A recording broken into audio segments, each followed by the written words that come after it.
àdúrà rèé kó o tó kúrò bí àmì ogun tó bẹ lára ẹ kò bá ẹ délé mọ́. Àmì ikú kò bá ẹ délé mọ́. Àmì ìgbèsè kò bá ẹ délé mọ́. Ẹni tó ní kó o ṣiṣẹ́ nínú lẹ́gbẹ̀ẹ́ ti gbowó. Alágbára yẹn kó o tó dọ̀la ó máa ṣe lẹ́yà.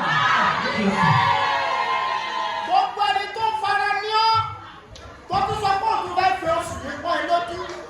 Irú alágbára bẹ́ẹ̀ ilẹ̀ ńlá ló gbé lù. Ẹ wo èèyàn kan wà bí àtakò ilé ọkọ ni o. Bó bá ṣàmì àdúrà, ogun tó ń fi àtakò jà ọ́ ní gbogbo ìgbà lórúkọ Jésù ogun yẹn ó dùn gbé sùn.